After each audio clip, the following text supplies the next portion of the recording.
குழந்தையே, அப்பன் இப்பொழுது உன்னை காண அன்போடு வந்திருக்கின்றேன். இன்று உன் அப்பன் இப்பொழுது நான் உனக்கு எச்சரிக்கையான ஒரு செய்தியைத்தான் கொண்டு வந்திருக்கின்றேன். என் பிள்ளையே, நீ உன்னிடத்தில் சொல்ல வந்திருக்கின்ற அந்த செய்தியானது உன்னுடைய துணையை உன்னிடத்தில் இருந்து பிரிக்க வேண்டும் என்று ஒரு பெண் அங்கே கங்கணம் கட்டி கொண்டு திரிகின்றாள். அவள் எதற்காக கங்கணம் கட்ட வேண்டும்? உன்னை துணையின் பிரிப்பதற்கு இவளுக்கு என்ன லாபம்? இதை செய்வதனால் இவளுக்கு என்ன கிடைக்கப் போகிறது என்பதனை நீ தெரிந்து கொள்ள வேண்டும். உன்னுடைய கஷ்டத்தை கண்டு இவளுக்கு என்ன அத்தனை சந்தோஷம் என்பதனை எல்லாம் நிச்சயமாக நீ தெரிந்து கொள்ள வேண்டும்.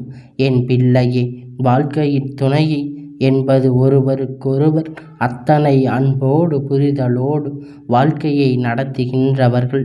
இவர்களுக்கு இடையில் ஒரு பிரிவை ஏற்படுத்த இவர்கள் ஒற்றுமையாக வாழக்கூடாது என்று ஒருவர் நினைக்கின்றார்கள் என்றால் அதைவிட கெட்ட எண்ணம் வேறு எதுவும் இருக்க முடியாது அல்லவா? இப்படி ஒரு விஷயத்தை அவ்வளவு எளிதாக யாரும் செய்துவிட முடியாது, செய்துவிட மாட்டார்கள். ஆனால் இந்த பெண் அதை செய்ய துணிகிறாள் என்றால் நிச்சயமாக இதை என்னவென்று நீ தெரிந்து கொள்ள வேண்டும். உன்னுடைய வாழ்க்கை நீ காப்பாற்றிக் கொள்ள வேண்டும் அல்லவா? அதனால்தான் மேலும் மேலும் இதையெல்லாம் நீ வளர்த்து கொண்டே சென்றால் இவர்கள் உன்னுடைய வாழ்க்கையை முழுமையாகவே அழித்து விடுவார்கள். உன்னுடைய துணையை உனக்கு எதிராக திருப்பியும் விடுவார்கள் என்பதை என் குழந்தை நீ ஏற்றுக்கொள்ள வேண்டும். ஏற்கனவே உனக்கு உன் துணைக்கும் இடையில் இருக்கின்ற ஒற்றுமையை கண்டு நீங்கள் சந்தோஷமாக வெளியில் சுற்றி வருவதைக் கண்டு இங்கே பல கண்கள் திருஷ்டிகள் விழுகின்றதல்லவா? அதாவது நான் சொல்வது உண்மையா இல்லையா என்று நீயாகவே சிந்தித்து பார், உனக்கு புரியும். அதிகமாக சந்தோஷத்தோடு நீ உன் துணையை ஒரு நாள் இருந்து வீட்டிற்கு சென்றால் அடுத்த நாளே அங்கு மிக பெரிய பிரச்சனை ஒன்று உங்களுக்குள் வெடிக்கும். அதிலும் குறிப்பாக வெளியில் சென்று வந்திருந்தால் சந்தோஷமாக இருவரும் பேசிக்கொண்டு இருக்கும் பொழுது வெளியில் சென்று வந்ததை யாரேனும் பார்த்திருந்தார்கள் என்றால் அன்று இரவில் உங்களுக்குள் பெரிய பெரிய சண்டைகள் எல்லாம் மனக்கசப்புகள் எல்லாம் ஏற்படும். மிகவும் விரைவாகவே அந்த பிரச்சனை வந்து விடுகின்றது. அந்த அளவிற்கு பிரச்சனைகளுக்கும் நடக்கும். இதற்கெல்லாம் என்ன காரணம்? சந்தோஷமாக இருப்பதை பார்த்தவர்களின் கண்கள் அத்தனை பொல்லாத கண்கள். இவர்கள் எப்படி இத்தனை சந்தோஷமாக இருக்கின்றார்கள் என்று எல்லாம் உன்னுடைய குடும்பத்தின் மீது இவர்கள் போட்ட கண் திருஷ்டிதான் உன்னுடைய குடும்பத்தின் பிரச்சனைகளை எல்லாம் உருவாக்குகின்றது. என் பிள்ளையே, உன்னுடைய வேதனை இந்த அப்பனுக்கு நன்றாக தெரிகின்றதல்லவா? அதனால்தான் இந்த அப்பன் இப்பொழுது உன் வாழ்க்கையில் என்ன நடக்கிறது, ஏது நடக்கிறது என்பதை தெரிந்து கொள்ள இந்த அப்பன் இப்பொழுது இந்த விஷயத்தை உன்னிடத்தில் சொல்லிக் கொண்டு இருக்கின்றேன். என் பிள்ளையே, ஒரு பெண் இந்த விஷயத்தை வெகுவாக செய்து கொண்டிருக்கின்றாள் என்பதை உனக்கு நன்றாக முன்கூட்டியே தெரிந்து விட்டது. என் அன்பு குழந்தையே, ஒவ்வொருவருக்கும் வாழ்க்கையில் எத்தனையோ கஷ்டங்களும் எத்தனையோ சந்தோஷங்களும் இருக்கத்தான் செய்கின்றது. அதையெல்லாம் கடந்து இங்கே வாழ்ந்து கொண்டிருக்கின்றார்கள். இதுவரையிலும் உனக்கு எத்தனையோ உன் துணைக்கும் இடையில் 1000 கருத்து வேறுபாடுகள் இருந்திருக்கின்றது. ஆனால் 1000 பிரச்சனைகள் என்று எத்தனையோ விஷயம் எல்லாம் இருக்கத்தான் செய்கின்றது. இதையெல்லாம் கடந்துதான் ஏதோ ஒரு வாழ்க்கையை நீ வாழ்ந்து கொண்டிருக்கின்றாய் அல்லவா? அப்படி இருக்கும் பொழுது அதை கொடுத்து விடாதபடிக்கு ஒருவர் நடந்து கொள்கிறார்கள் என்றால் நிச்சயமாக அதை நினைக்கும் பொழுது நமக்கு மிகுந்த வேதனையாக இருக்கின்றது. என் குழந்தையே, ஒரு அப்பனாக என் தங்க பிள்ளையின் வேதனையை எல்லாம் இந்த அப்பன் இப்பொழுது கண்டு புரிந்து கொள்ள முடிகின்றது. உன்னுடைய வாழ்க்கையில் உனக்கு எத்தனை துன்பங்களையும் மேலும் மேலும் கொடுத்து கொண்டிருப்பவர்களை இவர்களுக்கு என்னதான் வேண்டும் என்று தெரிந்து கொண்டு நான் முயற்சி செய்தபோதுதான் ஒரு உண்மையை நான் அறிந்து கொண்டேன். என் பிள்ளையே, இவர்கள் இதைத்தான் செய்திருக்கின்றார்கள். உனக்கு இதை செய்தவர் வெளியில் இருப்பவர்கள் எல்லாம் கிடையாது. உன்னோடு இருக்கின்ற உன் குடும்பத்தில் இருக்கின்ற ஒருவர்தான் இதையெல்லாம் செய்து கொண்டிருக்கின்றார்கள்.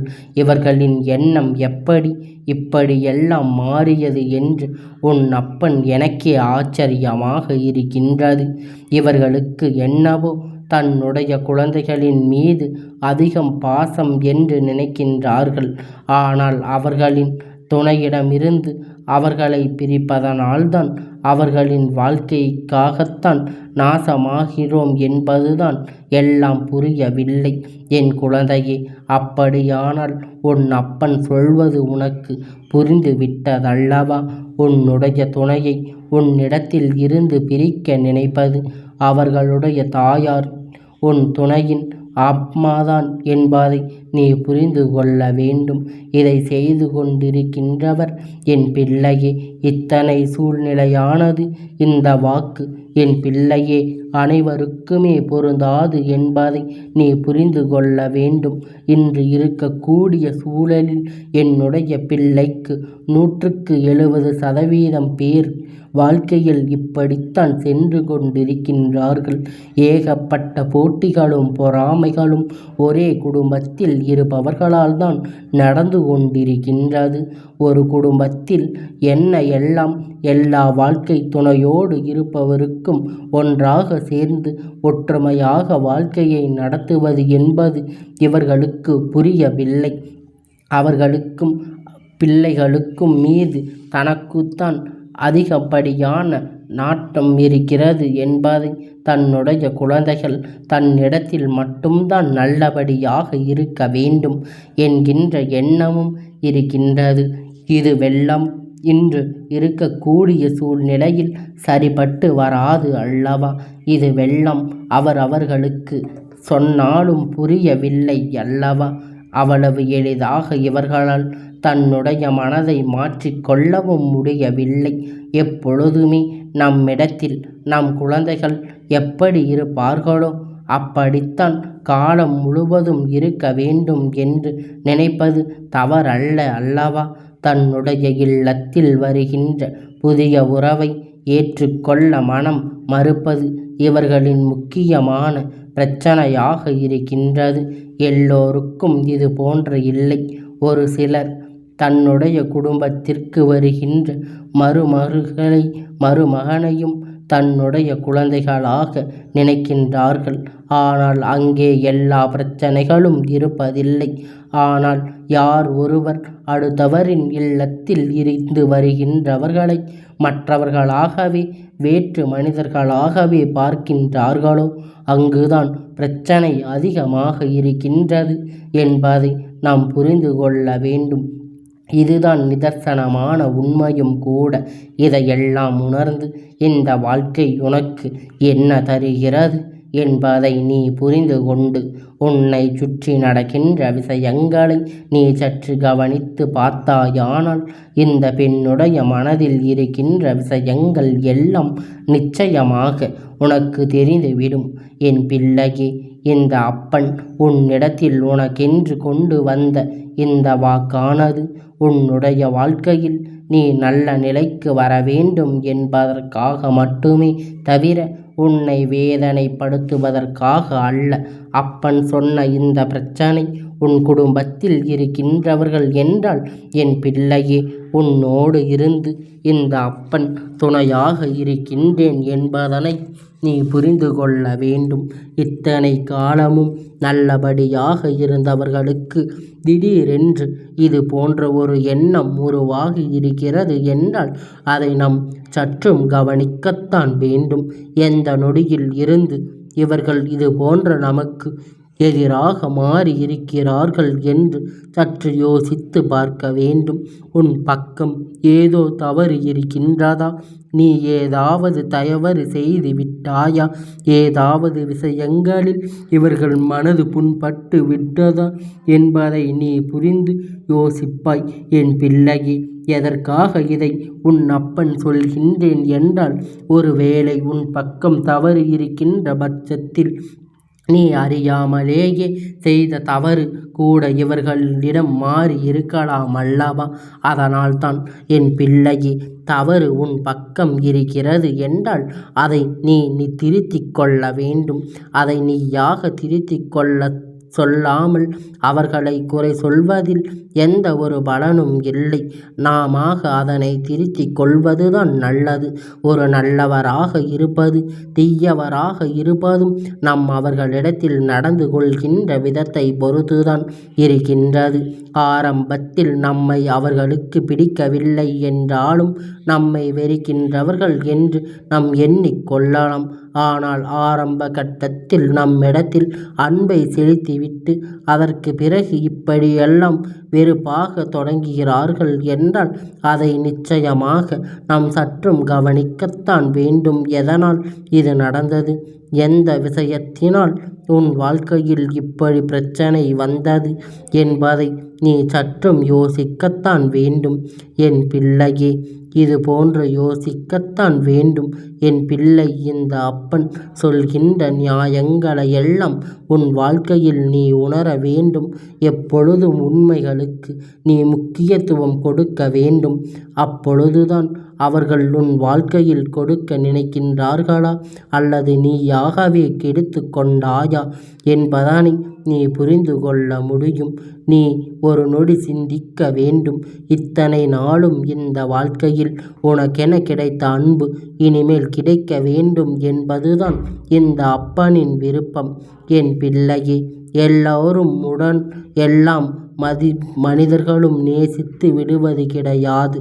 அதுபோல ஒரு மனது யாருக்கு வந்து விடுவதும் இல்லை. ஒருவருடைய மனது ஒருவருக்கு வருவதும் இல்லை.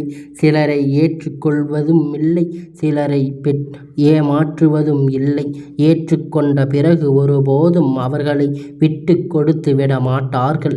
எனவே இது போன்ற ஒரு சூழ்நிலையை உன்னால் உருவாக்க முடியும் என்று சற்று முயற்சி செய்து பார். அதாவது அவர்களுக்கு உன்னை பற்றிய புரிதல் வர வைக்க முடியும் என்று முயற்சிகளை செய்து பார். அது முடியவில்லை என்றால் என் பிள்ளையே, அடுத்ததாக நீ செய்ய வேண்டிய விஷயம் என்னவென்றால், இனி இந்த வாழ்க்கையில் இனிமேலும் இவர்களோடு நீ போராடி கொண்டிருக்காமல் நீ தனித்து வாழ வேண்டும்.